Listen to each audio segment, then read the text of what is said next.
بسم اللہ الرحمن الرحیم۔ دوستو، کھجور بہت ہی اعلیٰ، بہت ہی عمدہ، بہت ہی لذیذ اور بہت ہی میٹھا اور ذائقہ دار پھل ہے، اور دوستو یہ پھل ہم سب کا پسندیدہ پھل ہے۔ اور دوستو کیا کہنے ہوں اس پھل کے جس کا انتخاب اللہ تبارک و تعالی نے نبی اور صحابہ کے لیے غذا کے طور پر انتخاب کر دیا ہو۔ اور دوستو اللہ کے نبی صلی اللہ علیہ وسلم اور اللہ کے نبی صلی اللہ علیہ وسلم کی بیویاں کئی دن صرف کھجور پر ہی گزارا کر دیا کرتے تھے، یعنی کبھی کبھی کئی دن اور کبھی کئی مہینے بھی صرف کھانے کو کھجور ہی ہوا کرتی تھی۔ صرف کھجور کھا کر کئی دن اور کبھی کئی مہینے اللہ کے نبی صلی اللہ علیہ وسلم اور اللہ کے نبی صلی اللہ علیہ وسلم کی بیویاں کبھی کئی دن اور کبھی کئی مہینے گزار دیا کرتے تھے۔ اور دوستو اللہ کے نبی صلی اللہ علیہ وسلم نے بھی کھجور کے فضائل بتلائے ہیں۔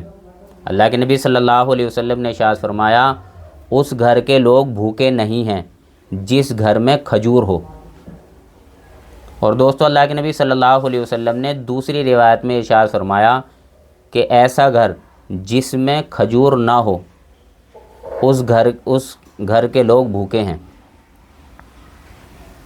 اور دوستو اللہ کے نبی صلی اللہ علیہ وسلم نے ایک اور حدیث کے اندر ارشاد فرمایا کہ ایسا گھر جس گھر میں کھجور نہ ہو اس گھر کی طرح ہے جس گھر کے اندر کھانا نہ ہو۔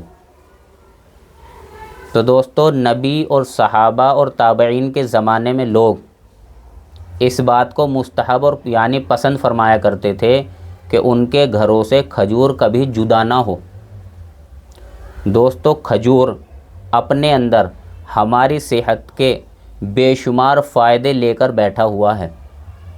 دوستو یوں تو کھجور کے بے شمار فائدے ہیں، میں آپ کے سامنے ان میں سے کچھ عرض کر دوں تاکہ ہمیں کھجور سے اور زیادہ محبت ہو جائے اور ہم کھجور کو استعمال کرنے والے بن جائیں۔ دوستو کھجور کھانے کا ایک فائدہ یہ ہے کہ اس سے خون کی کمی پوری ہو جاتی ہے۔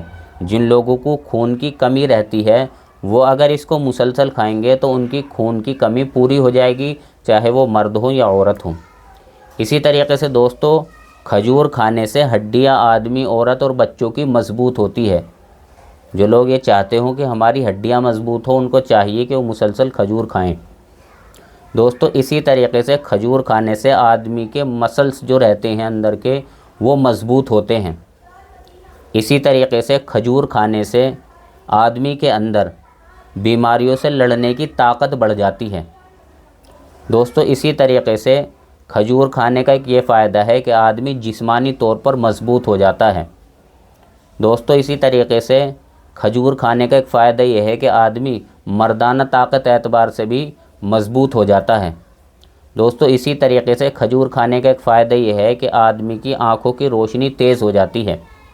دوستو اسی طریقے سے کھجور کھانے کا ایک فائدہ یہ ہے کہ آدمی کا دماغ ہے نا جو کمزور رہتا ہے اس کمزوری کو کھجور کھانے سے وہ کمزوری ختم ہو جاتی ہے اور آدمی کا دماغ مضبوط ہو جاتا ہے۔